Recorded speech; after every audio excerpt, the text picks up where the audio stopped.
The following podcast is an RMG Media production. A Renaissance woman fearlessly takes risks, commits to self-improvement, and gracefully embraces her weaker days. She understands that her dreams are worth the fight, tears, and pain, prioritizing herself as the most valuable asset in both life and business. Uniquely irreplaceable, she embodies grit, determination, and a warrior spirit, overcoming challenges with battle scars that enhance her beauty. In 2024, it's the year of the Renaissance woman. Time to rise, thrive, and ignite the powerful woman within. Our highly anticipated fourth Renaissance Women's Summit is a value-packed one-day event featuring unparalleled networking, enlightening panels, interactive workshops, and inspiring keynotes led by top-notch entrepreneurs and female leaders. Acquire the knowledge to become a true Renaissance woman in business. Join us at the fourth ever Renaissance Women's Summit on February 24th, 2024. You can use the code The Renaissance Podcast to get 20% off your tickets. We'll see you there. Welcome to the Renaissance Podcast, a podcast for Renaissance women and men who want to create a modern-day Renaissance in their life and business. We interview some of the most successful entrepreneurs and share their unique stories. Are you ready to create your Renaissance?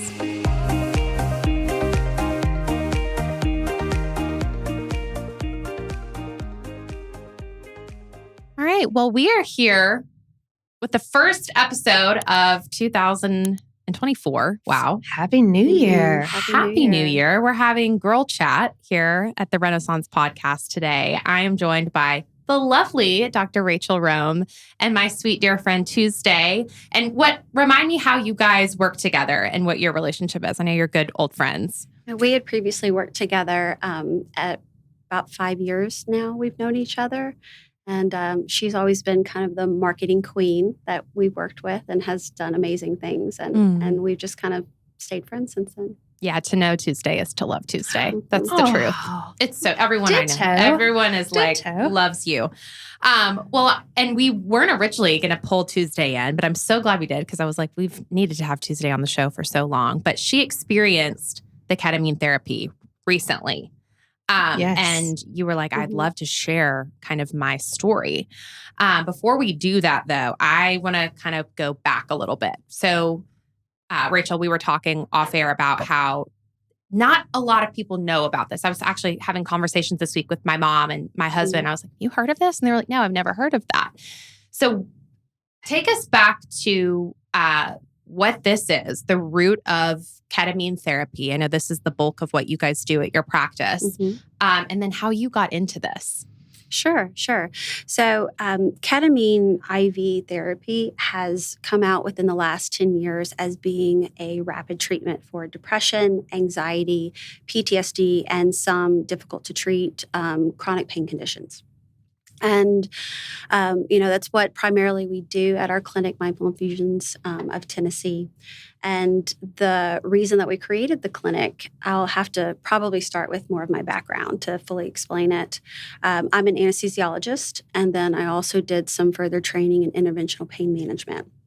And so for the last 10 years, I've been, working in anesthesia and pain management. And in the pain management sector, I came across some patients that just had very, very difficult to treat conditions, complex regional pain syndrome or CRPS, which is just notoriously difficult to treat. And even with all of our advances in technology, the treatment options are just still lacking.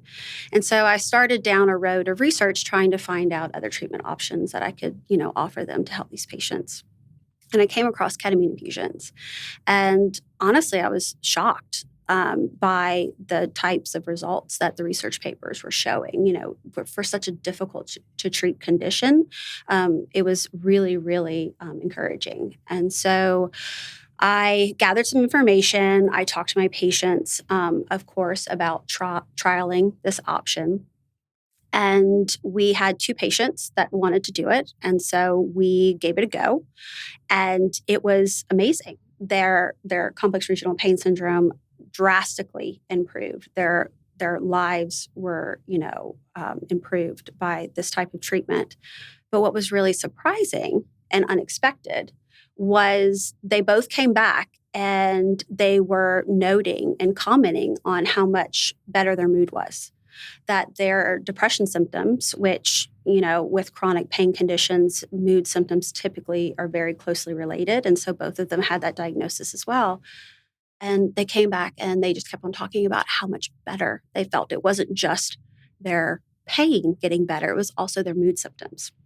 And so, it was kind of at that point for me, was it the chicken or the egg? Like, which one led to which? So I started researching a little bit more and found all of the data, which, there's quite a bit out there actually on using IV ketamine for mood disorders. And the results were in these papers were amazing. I mean, we're talking about 7 out of 10 people being treated having successful results.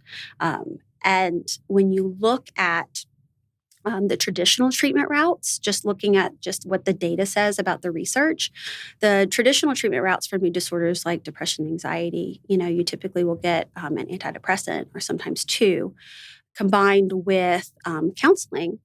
And even at its best results, those options typically give us about 35 to 40% success rate. And so just looking at that, just looking at the numbers, the sheer numbers themselves, I was really encouraged looking at this. What ultimately, I guess, led to the clinic opening was the pandemic. So I had all this research knowledge, I'd started kind of combing through, and Tennessee, I believe, has always been ranked one of the highest states in the nation for its depression rates. Wow. Yeah, I think even before the pandemic, I think it was something like 25% of the population had, symptoms or diagnosis of depression, which is pretty high. But during the pandemic, it rose to, I think, 42%, shocking. And it took us to the number one spot in the nation for having the highest depression rates in the United States. And so, that's a crisis.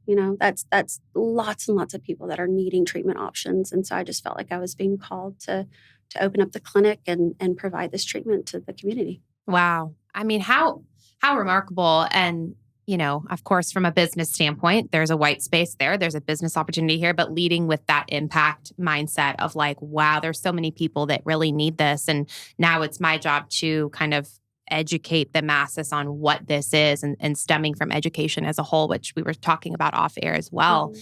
So what does it look like? Kind of give us the process of it all. And when, you book a consultation, kind of like start to finish the whole gamut of it.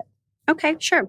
So initially, we always do a phone consultation with a patient who's interested in potentially pursuing the treatment. And that's just to go over their basic medical history, answer any questions that they may have, just to make sure that if we proceed past that point, that they are actually a candidate for receiving the treatment, because it's not a treatment for everybody. There are some exclusions.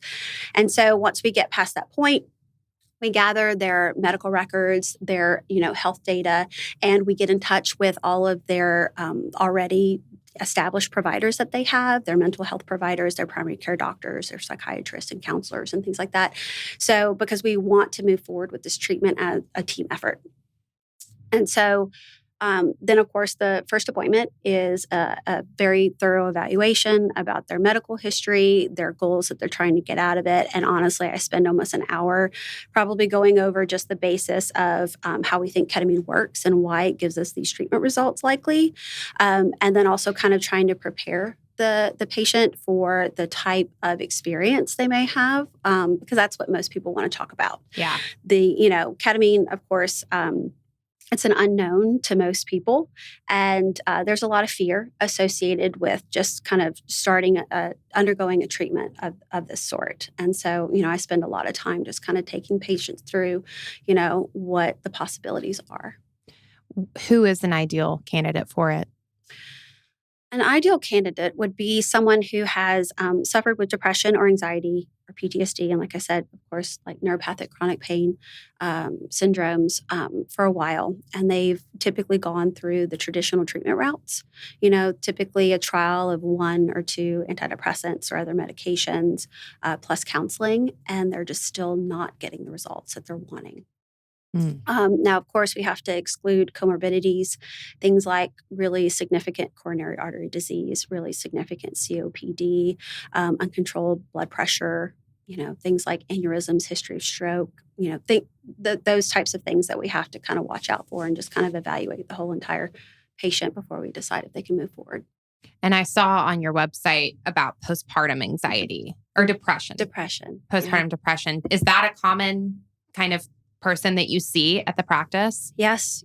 So as far as the classification, we see, of course, a lot of just depression in general, but a subset of that population that we see is postpartum depression. And, for someone who personally underwent postpartum depression after my first child, it's significant. It can be life altering, the types of symptoms that people experience, and scary because you feel like you're you're in like a foreign body. You've never experienced this stuff before. So those patients, they respond really well. Obviously the ketamine doesn't assist with the hormone fluctuations that they're experiencing, but we know that the ketamine leads to treatment of what the hormone fluctuations can do in the brain. And so that's what we're treating and their symptoms quickly. Wow. So the hormones, it is tied to hormones. It is tied to hormones. Okay. Yeah. Can you speak on that? Because we have pretty much all women listeners listening right now. So I'm just curious on the female side. Obviously, we've had a couple of people on the show recently talking about hormone health, and I'm just wanting to have that conversation because I just think it's one that isn't had enough. And so can you speak on the hormone side of it? Sure. So obviously going through pregnancy, the body is, preparing to carry the fetus. And that in turn has, increases in a lot of those female hormones.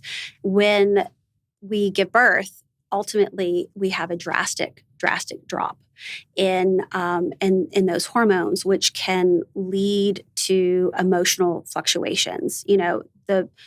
Always try to go back to just, when people have their menstrual cycle, we have significant emotional variability during the times of our menstrual cycle. And it's all because of our hormone fluctuations that we go through every day. And so, if you can imagine that on like a scale times 100, when you go through this drastic hormone change, and it changes the way that our brains work. It not only, stresses our body, but it also changes the chemistry in our brain. And that if, some people, thank goodness, they quickly just are able to improve without any treatment at all. But some people really just kind of stay in that pattern. And after a period of time, the brain starts to change. We know that, like, for instance, people with depression in general, they have less brain activity in certain areas and less neural connections than when you look at someone that doesn't suffer with depression. And that's just by looking at like functional MRI studies. Those changes occur in postpartum depression as well. Wow. So for someone that maybe doesn't know that they have like a mental health struggle, like, can you speak on what it looks like with the patients that you see most? Like, what are they saying? What are they experiencing? What does their day-to-day look like? Because I do think that's a conversation that needs to be had. I think a lot of people, I think my parents' generation, I think baby boomers had a lot of mental health struggles and didn't talk about it. It was taboo. It wasn't allowed to be talked about. And thank God now the conversation has changed. A lot of it is people like you that are coming out there and talking about it, making it not taboo because it has to be talked about. But for the people that have shoved it down and they're like, what does mental health struggle look like? Sure. So I think that's a great point. Our past generations, it was just don't talk about it, push it away. And so for us growing up, we never really had that modeled for us of, taking care of our mental health because, we didn't see that modeled for us at all.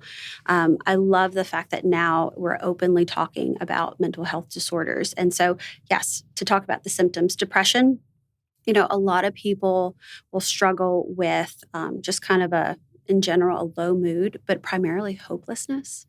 They really just feel so low that there's no hope, there's no positivity in their life. They also have lower motivation. They have lower interest in activities that they used to enjoy. And then of course some people just experience anhedonia, which is just kind of like a numb feeling. They don't really feel extreme joy or sadness. They just kind of feel disconnected with the world. And that is a symptom of depression. Sometimes people just don't even realize it. Of course, poor sleep goes along with that as well. Anxiety, excessive worrying. I always tell people it's natural to worry a little bit if you're a parent and, life's hard, right? But excessive worrying that interferes with your life and your thought patterns and the things that you're able to do.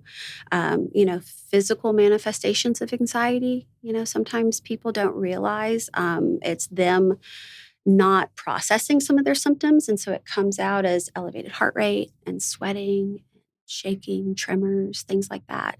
And unfortunately, when they're really significant, they come out as panic attacks, and they can come out whenever. That's very unexpected sometimes. Mm-hmm. So. Wow. And then going into doing this therapy, what are the results that you hear? And I want to hear Tuesday's story on this too. Like, what are people coming in saying after? Okay. Yeah. So, first of all, I'd like to say that typically when we start treatment, this is one thing I didn't expound on earlier, was we always do an initial protocol of 6 infusions. And that's just based on the research out there. It has the best data to prove that it works well. And we try to get those 6 infusions performed about over a month's time. And then after that, this is something that does require maintenance infusions, which I'll talk a little bit more about that later. But sometimes it can be drastic. And it's been so rewarding to be in this space because it's life altering. It's like watching miracles happen before your eyes because it's so quick. Sometimes it's after 1 infusion. Sometimes it's after the 2nd or 3rd infusion. But typically our results, at least by the 3rd infusion that we do, people are getting significant results already. So, depending on how quickly you do your first 3, you can go from having really significant, horrible depression and in a week and a half feel like a totally different person. And I don't say this lightly. It sounds almost like too good to be true, but I've just seen it so many times now. People come in and they're struggling. They're struggling to get up and take a shower. They're struggling, to go to work every day. They get out of bed. Yeah, get out of bed. Really, really bad depression, thinking about harming themselves. And they come back in after a couple treatments and they're smiling and they're chatty. And they want to tell you about the trip that they're planning with their grandkids. And they want to tell you about this business idea that they had. And it's just like, they are coming out of it's like you're revealing the person that was inside all along. And it's like you finally get to see them for who they really are. And it's so rewarding. It's wonderful to be a part of. Yeah. And just seeing you light up, talk about it too is like the coolest thing ever because it's just like you can tell this is like your heart work, which I love so much. Very passionate about it. So for the skeptics listening, so obviously there's always those people. Of course. Talk to us a little bit about some of the myths, maybe that or the rumors or what people think that they have in their mind of what this is, if they think it has, like Walker was saying, if it has anything to do with heroin, which is ridiculous, which he didn't say that. He was just saying that's what he's heard people say about it. So tell me a little bit about how we can sort of like fight the skepticism on it. Sure. So ketamine, certainly we have our struggles with being able to provide this treatment because there is a stigmata that surrounds it. And there's multiple reasons, but it started off with the abuse of it as a club drug in the 80s. So let me go back just a little bit. First of all, ketamine itself is just a general anesthetic drug. It was created in the 1960s, and we use it in the OR today all the time as a choice of medications that we provide for people. But of course, just like any drug that is potentially has great benefits, if misused, it can be very dangerous. And so that led to, of course, the abuse potential, because it can be misused and abused in the 80s, which was, very rampant at that time. And I think I've also heard, because it's used in veterinary medicine, people say, oh, that's a horse tranquilizer or, something like that. But I have to remind them that, yes, ketamine is used in veterinary medicine, but so are a lot of other medicines that we use. So, so that history with this drug certainly has some people immediately jumping to a fear position of something that, oh, that's going to be absolutely terrible for you. And so what I always try to remind people is that, when ketamine is provided by a trained professional in a monitored setting where we're monitoring all your vital signs, your oxygen saturation, your blood pressure, your heart rate, your EKG, everything. And in that type of environment, it has a very high safety profile. Excuse me. Now, when we get into if people are using it recreationally, yes, it's very dangerous. Not only are the doses typically much higher, but, they do it so frequently when they're abusing it that they end up with a lot of significant side effects and complications, compared to doing it in a medical setting. And so that, of course, people, when they look at some of the things that the media puts out and, the first thing you see when you, maybe Google it, there are certainly some scary things that keeps people from potentially pursuing this treatment. But that's why we're here today. So we can kind of, hopefully kibosh that stigma and make people realize that this is a viable treatment option. Wow. And for you being previously an anesthesiologist, I probably just said that wrong. It's like the hardest word in the dictionary to say, I swear. How many years of school is that? Isn't that like a crazy level? Well, I thought it was kind of crazy, the amount of schooling that it required, but it's not the most. I think if I remember correctly, neurosurgery is the longest residency. Which makes sense. But yes, of course, I went through the typical college medical school, which is 4 years. And then my residency was 4 years. And then my fellowship was 2 years. And so, yeah. And then I've been practicing now for 11 years. So, that's a lot incredible. of experience. Yeah. And what made you, I know we're kind of backtracking, but what made you want to get into that line of the medical world? Because I just feel like when I had my baby boy, I had a wonderful connection with my anesthesiologist. I had to go under long, horrible birth story at Vanderbilt. And she was just an angel. And she was just an incredible woman. And we just bonded and she was amazing. And I was just like, why do you do what you do? But I'm so grateful for the people like you that did that. I'm just curious, what made you want to go into that? Particularly anesthesia, it all stems from my mother. So my mother is a CRNA, which is a nurse anesthetist. And she, was very open and passionate about what she did in her line of work. And so she would come home and share stories. And she even brought me to where she worked. She used to work at the Elvis Presley Memorial Trauma Center in Memphis, Tennessee. Oh, wow. Yeah, pretty rough place.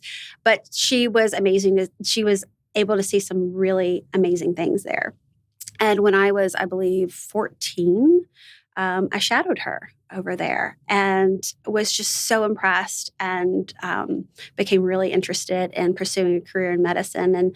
And though, she always encouraged me to, choose whatever specialty I felt best suited to, I just kept on going back to anesthesia for a multitude of different reasons. It fits with, my personality. Not everybody can hang out in the OR with some of the surgeons we encounter.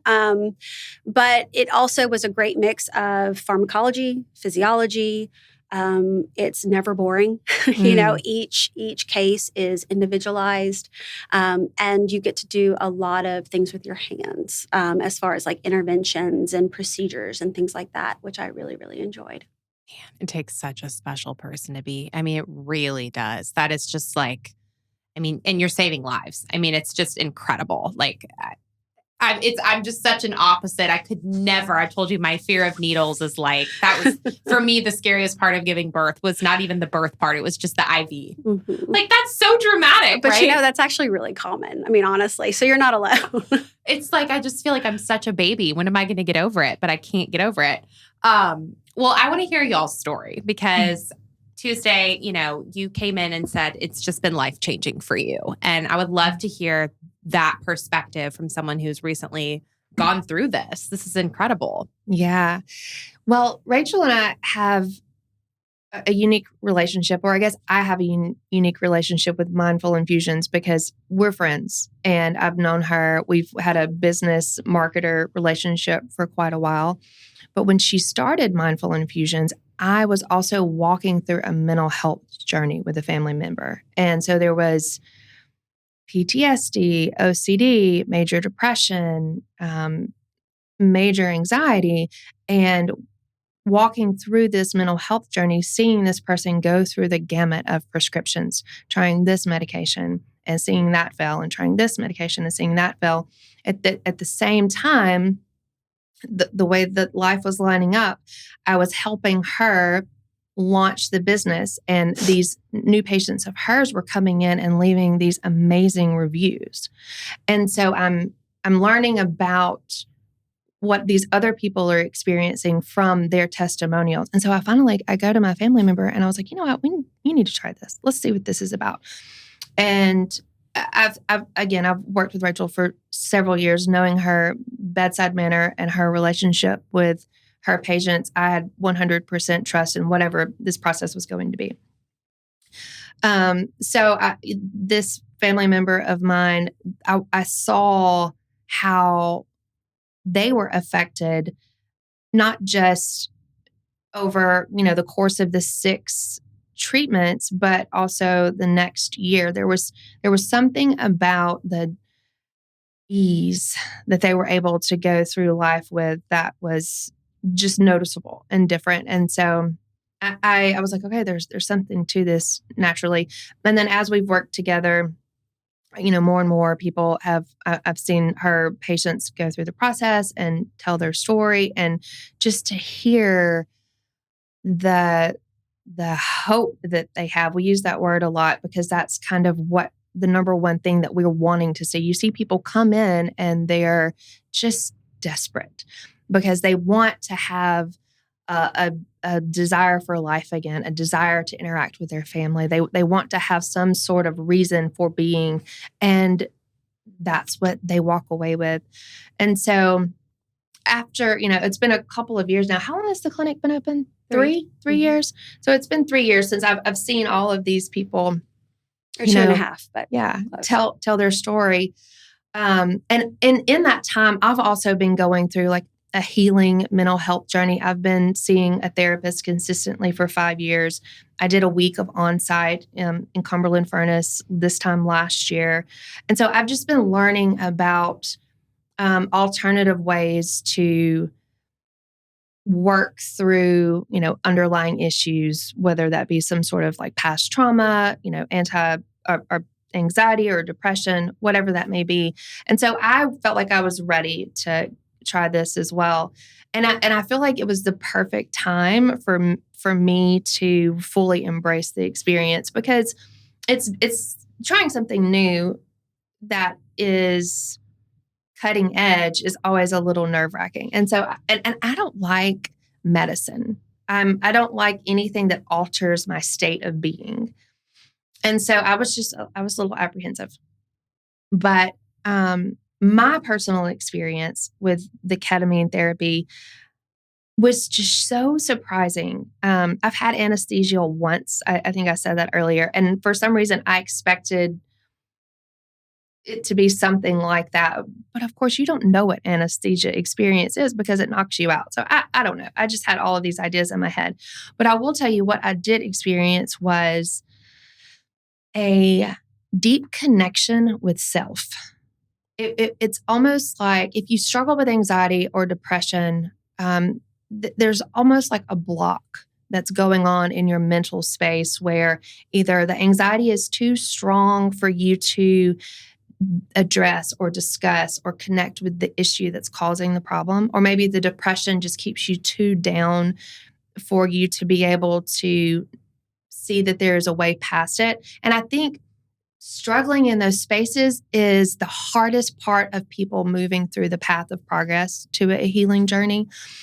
And again, I've kind of gone the gamut of different things over the past couple of years. And when I did the ketamine infusion recently, I was just kind of blown away. I was like, whoa, because, my meditation practice is something that I use daily because regardless of what's going on in the world, I know that if I can get to the place I need to be in, that I can handle any outcome in a more intentional way so that I'm not reacting, I'm responding appropriately. Meditation helps me do that. And I feel like, I told Rachel after my ketamine experience, I feel like it is a very heightened, what I experienced was a very heightened state of meditation. I was in my body, I was in my thoughts, but I was calm and I could connect with what I was feeling. I was able to do my check-in, what I was sensing, what I was thinking, feeling. And those emotions were manageable. They weren't too big. They didn't cause me to spiral in any way. I could have a new relationship with the thing that was causing the anxiety or the depression or the trauma or whatever it is, and see that thing as a separate incident or a separate being from myself, and connecting with me and knowing that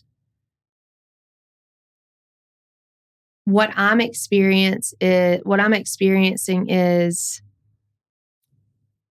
a response to something that happened, not a identity of who I am, if that makes sense. And so that it's just a separation. I think a lot of people that deal with, complex trauma or, depression, anxiety, whatever it is, there's people, from what I'm learning, tend to disassociate from the incident or, the thing, whatever that thing may be, because it's too hard to deal with. But truly in a healing journey, from what I'm understanding, is dealing with the thing and learning that it is a separate thing than what you are is what's so important for you to be able to move on and move past that. And the ketamine experience, it created that opportunity for me. I told Rachel, I said, I felt very held. And it was just me in the recliner. I had headphones on kind of like this. I've got this warm weighted blanket. There's ambient soothing music playing. And I'm just having this experience within myself. It's almost like a 60-minute or however long the time frame was. It's a quiet time of meditation where you get to be and feel and rest in yourself and not be plagued by the negative feelings from, whatever might be causing the anxiety, depression, whatever the mood disorder may be. It was miraculous. Wow. And I know, and again, I hate to even use those words because I don't want it to sound like, oh, it's a miracle, woo-woo drug. Yeah. But it's almost like an example of what you can continue to practice going forward. Feeling that, being that connected and that close to self is something that I know that I can tap into with my meditation practices and with my healing journey mental health practices as well. So I think it's just part of uncovering all the tools that are really available to us as we grow and evolve and, take the mental health issues that the world is facing as a serious disorder that needs proper care and treatment.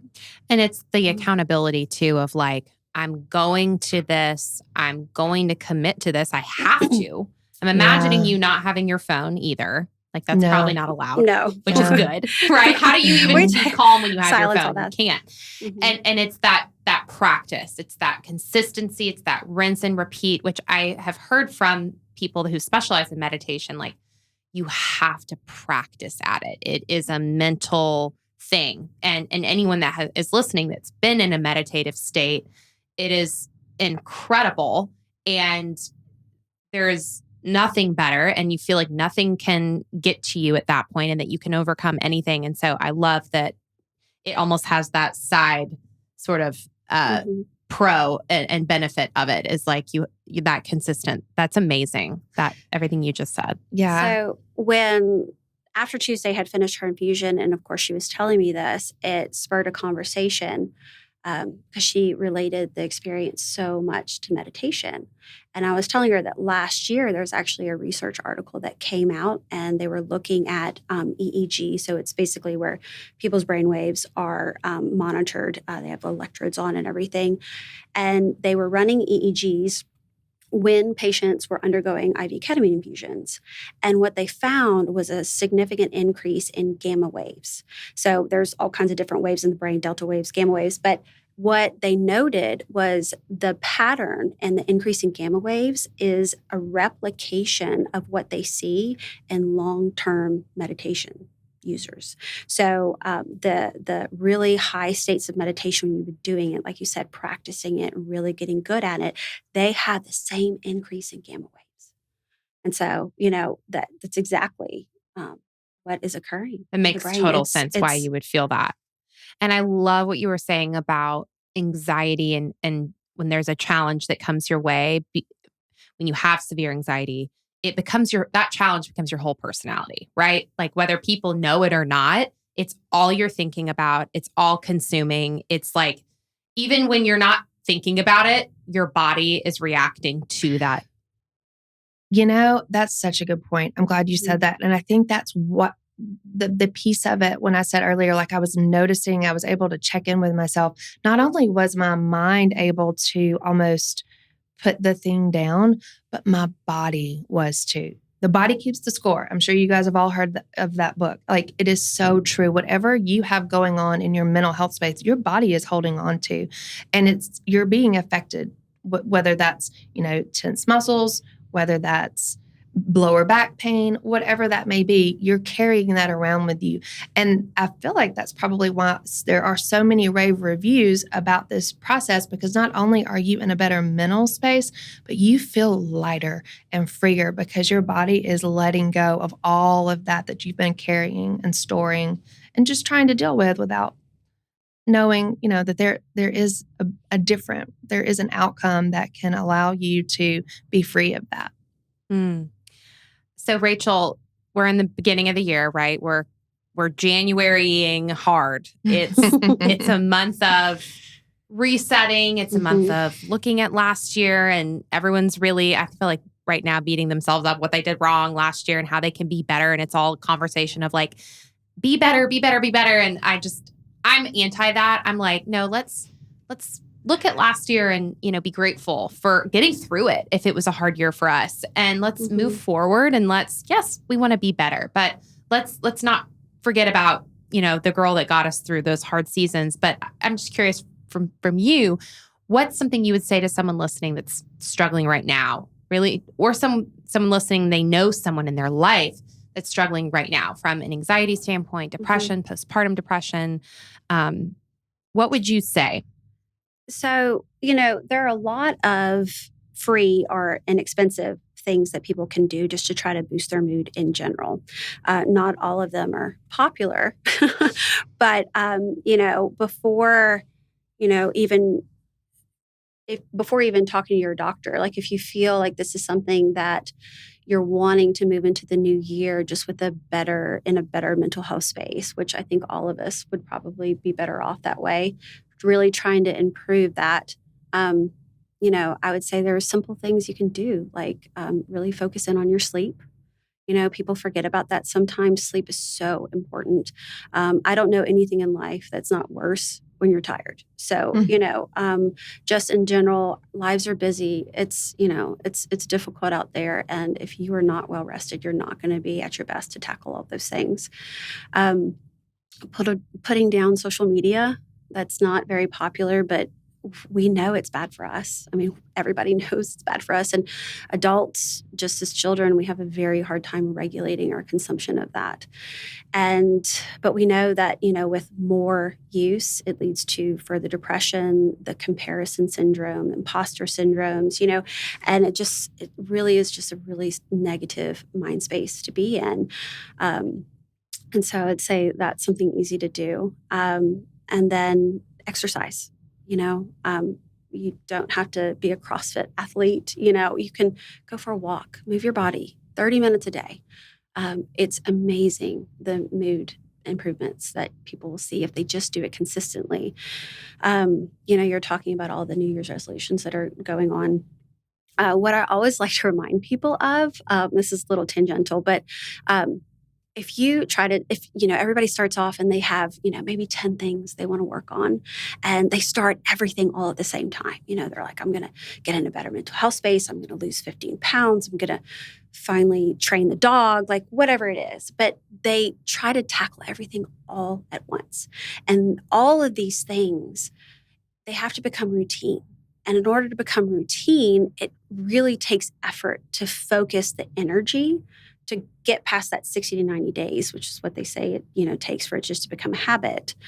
And so I always encourage people to just choose one, right? Just choose one. If you try to tackle and do everything from the get-go, unless you're like superhuman, you will ultimately fail. And maybe I'm just using my personal experience, but I've failed every single time. I've tried to make too many life changes all at the same time. And then, of course, it just makes you feel like you're a failure, and then it just kind of puts you in that negativity spiral. So I always encourage people during this time to really just focus on one thing. It can be that simple. And once it becomes a habit and it doesn't take so much effort and energy to implement that in your life every day, go to the second thing. I mean, you have all year. So. Totally. And also, like, you get that dopamine rush when you achieve a goal, when you hit something consistently for however many days, like, then let that lead you into the next thing. Like, Exactly. let that, because I do think that goals and resolutions, they need to excite you. They need to make you want to do it, right? And so it's like, just get through that one thing. And then when you achieve it, you're going to be so proud of yourself and you're going to want to. Well, before we kind of wrap, I know that you don't just do ketamine therapy. You guys do you do other things, IV therapy. We do some wellness infusions as well. What do those look like? I'm just curious. So those typically fall into two categories. You have your vitamin infusions, and that can range from like a wellness infusion, immunity infusion, a postpartum infusion, like whatever's going on. And then we also have NAD infusions. NAD is another type of wellness infusion, but it is specifically geared to cell function and how the cell functions. NAD is a coenzyme in our cells, which is used by our mitochondria, which is like the powerhouse or the engines of our cells. And we are born with a lot of it. And as we go through life and stressors and toxin exposure, our NAD supplies start to deplete. And so overall, our cells just start to function not as well as they used to when we were younger.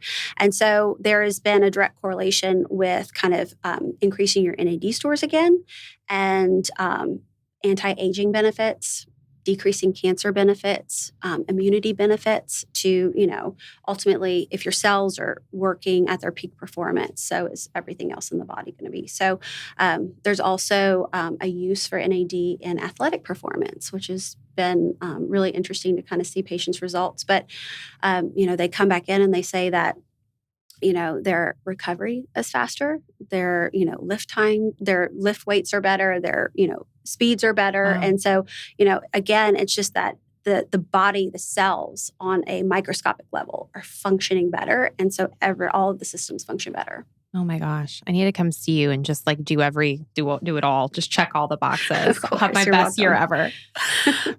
Okay. Well, we always wrap with a question. I don't know if Tuesday prepped you for she did not. Maybe she doesn't know the question. I don't. So the question is, this show is centered mostly towards Renaissance women, which for me, a Renaissance woman is someone who takes risks for her dreams, for her future, works really, really hard, and gives back to herself. And I always ask my female guests what their definition is of a Renaissance woman. Oh, wow. And it's always a question that makes everyone go, I know. a big I one. was not prepared for this, but I would say living life without fear. That's what I would say. There is external pressures, there's internal pressures, and people have dreams, the dreams that are recurrent, but because of their social status or education or age or, they shy away from it. And the time that we live in is an incredible time for women, honestly. And, I think that if people will take that first step in the journey, they will find that they are stronger and, they'll surprise themselves. So that's what I would say a Renaissance woman is. It's just someone who lives without fear. Well, and you did it. I mean, 3.5 years in business, starting a business in the pandemic. Wow. Right after the pandemic. Right. Yeah. Tough season to be starting a small business, but look at you. And again, going back to the impact that you're making and just the mission behind what you do. There's so much heart and passion in what you're doing. I just think it's absolutely remarkable. Where can everyone get in touch? How can we find Mindful Infusions, follow you on social, visit your practice, all of the things? So the practice location is in the Corporate Woods complex right off of 96 West in downtown Franklin. And of course, our website is www.mindfulinfusionstn.com. And we also have Facebook and Instagram. I believe it's Mindful Infusions, Ketamine, and Wellness. We'll tag too in the show notes and in the posts on social so everyone can go follow and like. And thank you. Thank you, Tuesday. Thank you for this awesome episode. This was episode. I need more coffee.